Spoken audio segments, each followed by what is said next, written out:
Hey everybody, Scout Crafty here again. TGIF, made it through another week. And today we got a couple things to talk about real quick. First we want to talk about some locks. Because a lot of you were interested in that Scandinavian style lock that Dan had picked up at the show last time. So I wanted to go through a little bit of that. And then while I was looking for my example of the Scandinavian style, I came across something I think you might be interested in. Let's get to it. Now, the lock that we're going to talk about was the one that Dan picked up at the show, and he gave this to me knowing that I collect padlocks, old padlocks. But this is a style known as a Scandinavian style. I think it was invented, and it goes back to Sweden, is where it came from, but they call it a Scandinavian or Scandi style locks, and these were an iron core, an iron shelled lock, and you can see here it has an iron shell around it, and they had a series of discs in there, and when you pull the shackle up, you'll see there's little slots in the side, and that's when you put the key in and turn it, it allows the discs to move out of the way and allow the shackle to be released.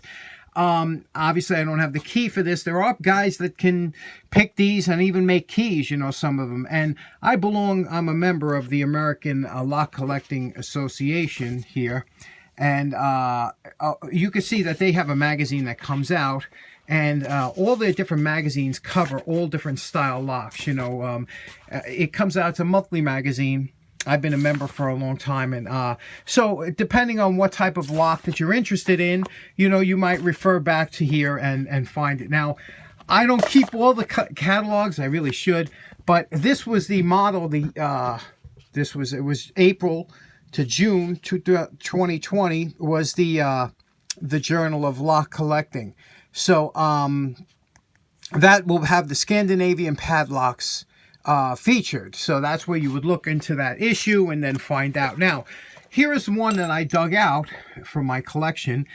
This is a Scandinavian style padlock, and this one here is made by Secaucus. Now I adjusted the lights a little bit so you can see a little better, and you can see it has the same traditional iron casing. This is here, it's either a brass or bronze or something over here, and this particular this one here has a different type of key in here. Remember the old one, this one here.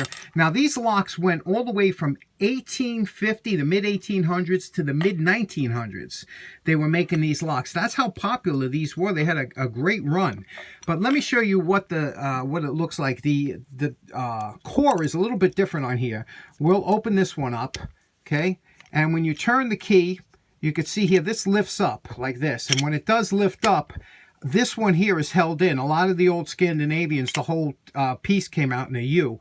But those are those cutouts I was talking about that the discs will go in. So this style is similar, but this core is a little bit different.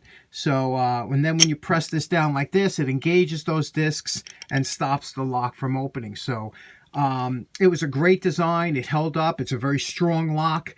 But it felt, you know, other locks were more inexpensive to make, so a lot of them were replaced. Now, one note about these Scandinavian designs is that you did need the key to open and close it. So to open the lock, you would put the key in, turn it, you would open it up, and then to close it, you had to have the key inserted in there and then close it and remove the key. You couldn't put the key in, take the key out, and then lock it up. So that's a security feature, and a lot of people either liked it or didn't like it. So that's one of the features of now, in looking for those locks, and I came across something I thought you might find interesting. It's been packed away in a drawer for a while, but I had this for a long time, and it's a watch clock.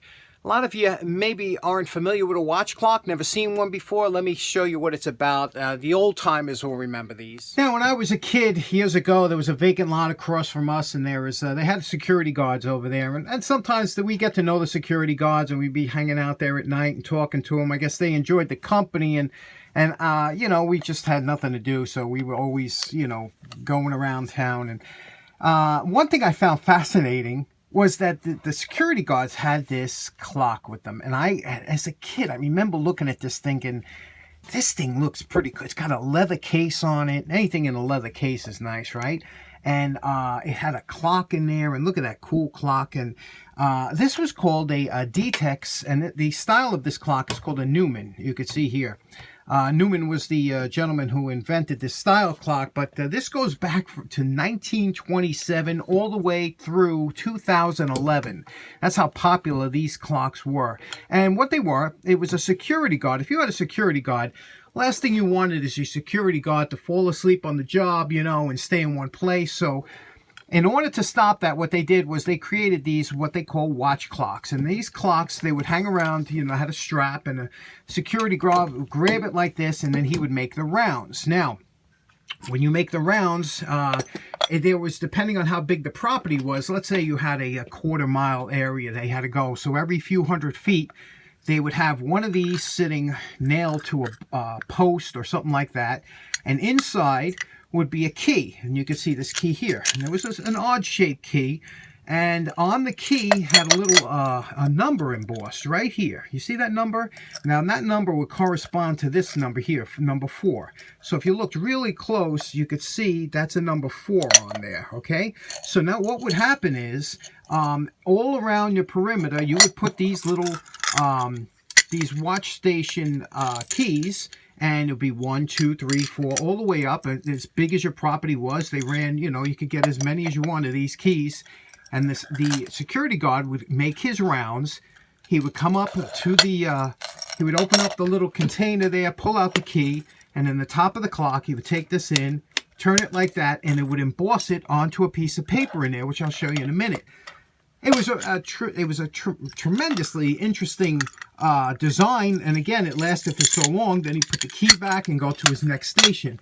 Now again, you had keys that went all around the whole perimeter, and each one had its own number, you know. So this would be 13, so you would have to follow the perimeter, and it would mark on the paper.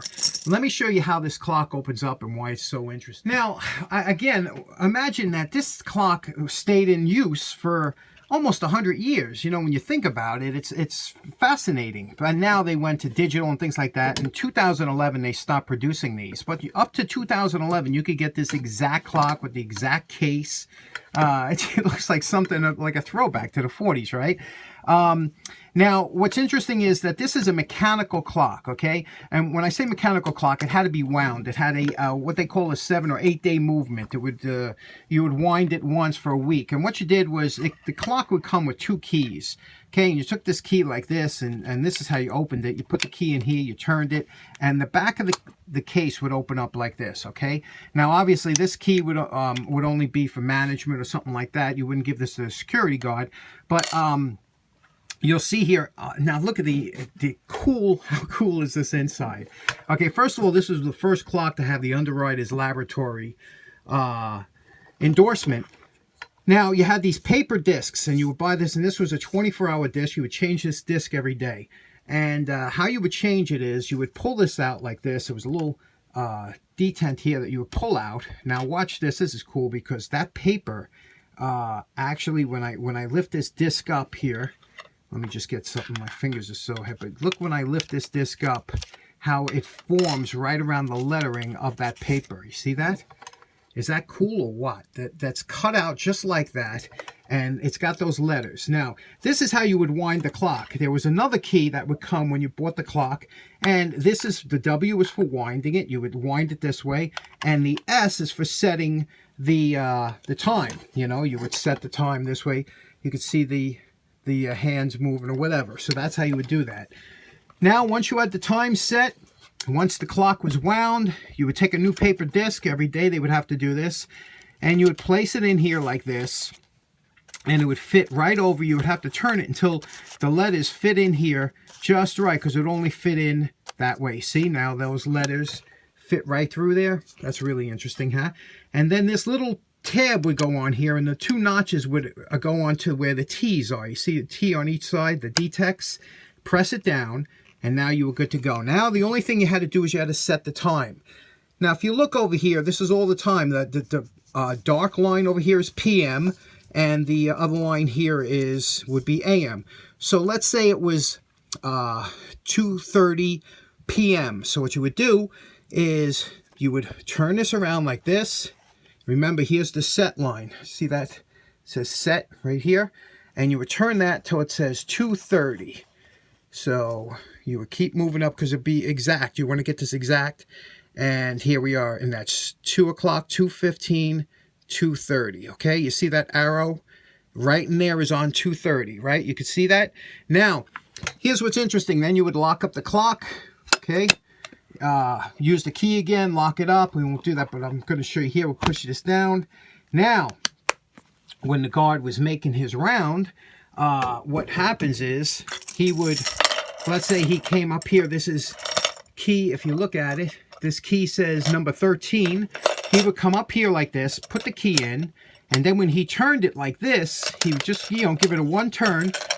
That would emboss the number 13 mark at 2:30. So let's open it up again and take a look at the paper, and I'll show you that on 2:30 it'll say 13. Now we'll pull the disc out here. We'll go to 2:30, and you could see here, here's the 2 over here. Here's 2:30, and right on that 2:30 line you'll see is a number 3. Can you see that? Yeah, you can see that. See that number 3? Now the reason it don't say 13 is because in order to save room on the key, anything past the halfway mark you would add 1. So in other words, it would go 1, 2, 3, 4, 5, 6, 7, 8, 9, and then it would say 0 over here. 0, 1, 2, 3, 4, 5, 6, 7, 8, all the way up to, you know, that's how they did it in order to save time on the key. And you can see here are some keys. When you line them up, you can see here, these are all double-digit keys here. Well, here's a number 2, and that's all the way on the first half of the key. And then anything after, there's a 15 or the 13.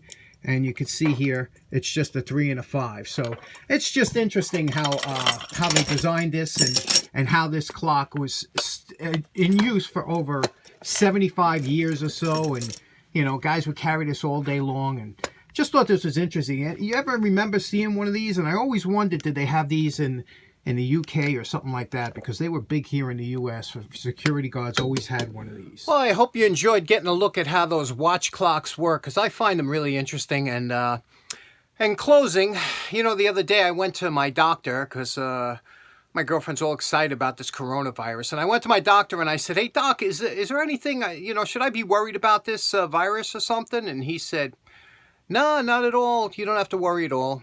And I looked at him, I said, "Are you sure, doc? Something tells me, you know, are you being honest with me?" He goes, "Absolutely, yeah. You don't have to worry about a thing." So I guess, you know, that's good news. You put me a little bit at ease, I think.